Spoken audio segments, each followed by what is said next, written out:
বুঝতেই পারছেন, চিকিৎসা বিজ্ঞানীর সেলাইয়ের বিকল্প হিসাবে এমন এক দারুণ ফ্লেক্সিবল আর নিরাপদ আঠালো তৈরি করা হয়েছে যা আমাদের ভেজা অভ্যন্তরীণ অঙ্গেও চমৎকার কাজ করে আর সার্জারির ওই দীর্ঘস্থায়ী ব্যথা থেকে একেবারে মুক্তি দিতে পারে। তো প্রথমত আসি এর গঠনে। সাধারণ সুপারগ্লু দিয়ে কিছু আটকালে জায়গাটা কেমন শক্ত হয়ে যায়, তাই না? কিন্তু এটা একদমই তেমন নয়। এতে কোনো ক্ষতিকর রাসায়নিক নেই, বরং এটি দুটি হাইড্রোজেল বা পানিভিত্তিক জেলের স্তর দিয়ে তৈরি। এটা সম্পূর্ণ বিষমুক্ত, মানে হার্ট বা লিভারের মতো সংবেদনশীল অঙ্গেও এটা কোনো খুঁটি ছাড়াই শতভাগ নিরাপদে কাজ করে।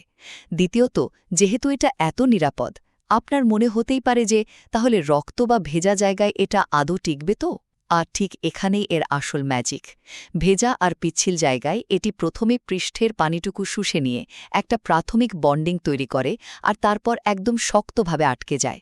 ফলে হৃৎপিণ্ড বা ধমনীর মতো জায়গায় এটি টিস্যুর কোনো ক্ষতি না করে দারুণ নমনীয়ভাবে লেগে থাকে। সবশেষে সবচেয়ে চমকপ্রদ বিষয়টা কি জানেন? এই প্রযুক্তির পেছনের আইডিয়া।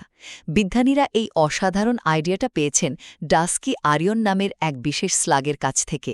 বিপদে পড়লে আত্মরক্ষার জন্য এই প্রাণীটি ভীষণ শক্তিশালী এক আঠালো লালা বের করে। ভাবা যায়, আধুনিক চিকিৎসা বিজ্ঞানের এত বড় একটা সমস্যার সমাধান লুকিয়েছিল প্রকৃতির এক ছোট্ট জীবের কাছে। সংক্ষেপে বলতে গেলে ছোট্ট এক স্লাগের আঠালো লালা থেকে অনুপ্রাণিত এই বিষমুক্ত প্রযুক্তি আমাদের ভবিষ্যতের সার্জারিকে একেবারে সেলাইবিহীন, নমনীয় আর ব্যথামুক্ত করতে যাচ্ছে। প্রকৃতির এই ছোট্ট অথচ বিস্ময়কর কৌশলটি হয়তো একদিন আপনার সার্জারির অভিজ্ঞতাকে চিরতরে বদলে দেবে।